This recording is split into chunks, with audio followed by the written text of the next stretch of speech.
छत्तीसगढ़ मनरेगा कर्मचारी महासंघ के बैनर तले 4 अप्रैल से कोयलीबेड़ा विकास खंड के समस्त मनरेगा कर्मचारी अपनी 2 सूत्रीय मांग को लेकर डॉक्टर श्यामा प्रसाद मुखर्जी स्टेडियम पखांजूर में पंडाल लगाकर धरना शुरू कर दिया है। मनरेगा कर्मचारी अपने को नियमित करने के साथ नियमितीकरण के पूर्व रोजगार सहायकों का वेतनमान निर्धारण करने तथा उन्हें भी पंचायत कर्मी नियमावली के दायरे में लाने की मांग कर रहे हैं। मनरेगा कर्मचारी के हड़ताल में चले जाने से विकास खंड कोयलीबेड़ा में मनरेगा के तहत चल रहे काम पूरी तरह से बंद हो गए हैं।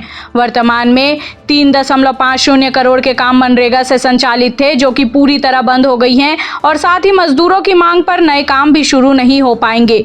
कोयलीबेड़ा अध्यक्ष ललित नारायण सोनी ने कहा कि वर्तमान कांग्रेस की सरकार ने अपने घोषणा पत्र में संविदा कर्मियों, जिसमें रोजगार गारंटी योजना के तहत कार्य कर रहे सभी संविदा कर्मियों को नियमित करने का वादा किया था, पर आज सरकार को 3 साल से अधिक का समय हो चुका है, पर सरकार अपने इस वादे को पूरा करने की ओर ध्यान नहीं दे रही है। वनकर्मी, स्वास्थ्य कर्मी के बाद आज मनरेगा के तहत कार्यस्थ समस्त कर्मचारी भी अनिश्चितकालीन हड़ताल पर चले गए हैं। कोयलीबेड़ा विकास खंड में मनरेगा के तहत 55 रोजगार सहायक के साथ 17 कार्यालयीन कर्मचारी हैं, जिसमें कार्यक्रम अधिकारी, तकनीकी सहायक, लिपिक, लेखापाल तथा ऑपरेटर पदस्थ हैं। इस अवसर पर मनरेगा कर्मचारी आनंद दुग्गा, धर्मेंद्र धनेलिया, पुरुषोत्तम कौमा, दिलीप साहू, संतोष निषाद, खेमलाल विधान मांझी, बलवंत सहित और मनरेगा कर्मी उपस्थित थे।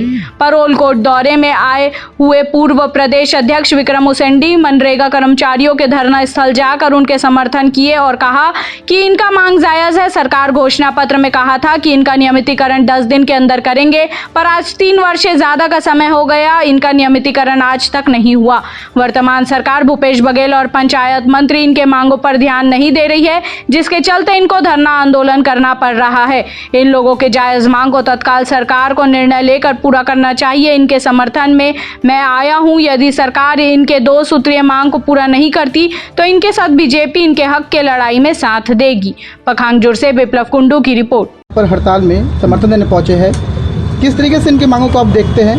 देखिए, इनकी मांगे जायज़ है। जिस समय सरकार अपने घोषणा पत्र में भी बात को रखी थी कि इनको नियमितीकरण की बात हुई थी, 2 सूत्री मांगे हैं, उसको तत्काल पूरा करने की मांग कही थी, 10 दिनों के अंदर इनका निराकरण करने की बात कही थी। लेकिन आज 3 3.5 साल का समय हो रहा है, लेकिन वर्तमान सरकार, वर्तमान मुख्यमंत्री भूपेश बघेल हो या उनके पंचायत मंत्री हो, इस मांगों पर कोई ध्यान नहीं देने के चलते इनको धरना आंदोलन करना पड़ रहा है। और निश्चित रूप से मैं तो कहना चाहूँगा कि उनकी जायज़ मांगों पर तत्काल सरकार को निर्णय लेना चाहिए और तत्काल उनको मांगों को पूरा करना चाहिए। उनके समर्थन में हम यहाँ पर आए हुए हैं और सरकार निश्चित रूप से धरना में बैठे, आगे जिला प्रदेश तक भी जाने वाले, उसके पहले ही सरकार इसको निर्णय लेकर के इनकी दोनों मांगों को पूरा करे, ये हमारी मांग है। आपकी पार्टी इस मुद्दे को लेकर कितना हद तक जाती है? निश्चित रूप से इनकी मांगों को लेकर के आप समर्थन देने भी आप आए हैं, समर्थन हम दे रहे हैं कि इनकी मांग जायज़ है, उनको हम समर्थन भारतीय जनता पार्टी कर रही है और आने वाले समय में भी हम इनको समर्थन हम करेंगे। और निश्चित रूप से मैं तो ऐसा विश्वास व्यक्त करता हूँ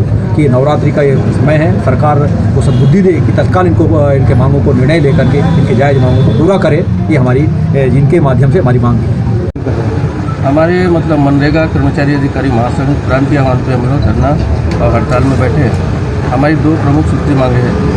प्रथम, समस्त अनियमित कर्मचारियों को मनरेगा के नियमित किया जाए, क्योंकि शासन के घोषणा पत्र में 10 दिनों में हमें नियमित करने को उल्लेख किया। और दूसरी हमारी मांगे हैं, रोजगार सहायकों को पंचायत नियमावली के अनुसार ग्रेड पे वेतन निर्धारित किया जाए। अगर मांग पूरी नहीं होती तो आपका एक्शन प्लान क्या रहेगा? अगर मांग पूरी नहीं होती है तो हम अनिश्चितकालीन हड़ताल में तो बैठे हैं और ये तब तक जारी रहेगा जब तक कि हमारी मांग पूरी नहीं हो।